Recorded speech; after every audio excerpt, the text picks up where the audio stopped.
teori belajar humanisme. Teori belajar humanisme ialah pendekatan di dalam psikologi pendidikan yang menekankan pentingnya pengembangan potensi diri, perasaan, dan pengalaman individu dalam proses belajar. Menurut Abraham Maslow tahun 1943 menjelaskan bahwa seseorang dapat mencapai pembelajaran optimal setelah kebutuhan dasarnya terpenuhi. Nah, dalam arti yang mendalam, Maslow menempatkan aktualisasi diri menjadi tahapan tertinggi di mana setiap individu terdorong untuk belajar dan berkembang sesuai dengan potensi yang dimiliki masing-masing individu. Dalam teori ini terdapat kelebihan dan kekurangannya. Berikut beberapa kelebihan dari teori belajar humanisme. Yang pertama, mengedepankan akan hal-hal yang bernuansa demokratis, partisipatif, dialogis, dan humanis. Yang kedua, suasana pembelajaran yang saling menghargai, adanya kebebasan berpendapat, dan kebebasan mengungkapkan gagasan. Ketiga, keterlibatan peserta didik dalam berbagai aktivitas di sekolah. Dan terlebih lagi adalah kemampuan hidup bersama atau komunal bermasyarakat di antara peserta didik yang tentunya mempunyai pandangan yang berbeda-beda. Yang keempat, membantu siswa membentuk kepribadian, perubahan sikap, dan hati nurani ke arah yang lebih baik.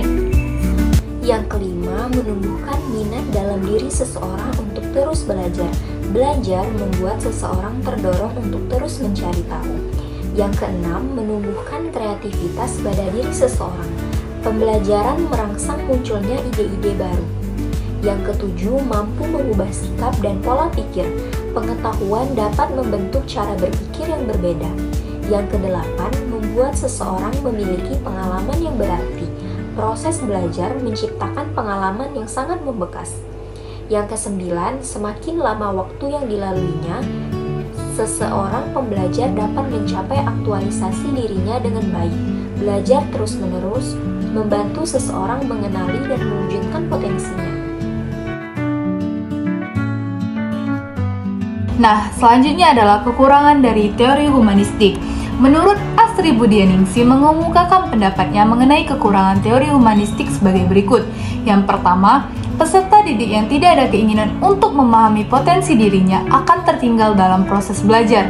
Yang kedua, peserta didik terlalu diberi kebebasan. Yang ketiga, teori humanisme sangat percaya diri secara alamiah dan tidak berhasil memberikan pengetahuan pada bagian buruk dari sifat asli manusia. Kemudian yang keempat, teori humanisme tidak dapat diuji dengan mudah. Dan yang kelima adalah dalam psikologi humanisme terdapat banyak konsep yang masih buram dan subjektif seperti pada aktualisasi dirinya. Baiklah, di sini saya akan melanjutkan penjelasan tentang kekurangan dari teori humanisme.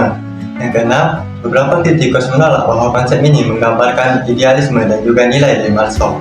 Yang ketujuh, psikologi humanisme mendapati bahwa adanya penyampingan atau penyelewengan dalam nilai dari individualistis. Yang kedelapan, teori humanisme ini dikritik karena dianggap jarang dipakai dalam kegiatan yang mudah, sehingga teori ini diibaratkan lebih ke dalam dunia filsafat dibandingkan dunia pendidikan. Yang kesembilan, pendidik lebih membimbing peserta didik untuk berpikir inklusif, yang dimana ini mengutamakan pengalaman dan juga memerlukan keikutsertaan peserta didik dalam aktif di pembelajaran. Yang ke-10 yaitu teori humanisme ini masih sulit dimaknai dalam kegiatan belajar yang mudah dan juga dipraktikkan. Drama ini menunjukkan bagaimana seorang guru menerapkan teori humanisme dengan cara yang pertama, menghargai keunikan setiap siswa dan membantu mereka mengembangkan kelebihan mereka. Yang kedua, mengembangkan potensi setiap siswa dan membantu mereka mencapai tujuannya. Yang ketiga, menghargai perbedaan dan keunikan satu sama lain serta mempromosikan toleransi dan pengertian. Dengan demikian, siswa dapat merasa lebih percaya diri dan dihargai, serta memiliki kesempatan untuk mengembangkan potensi mereka secara maksimal. Sekian video dari kami akhiri. Wassalamualaikum.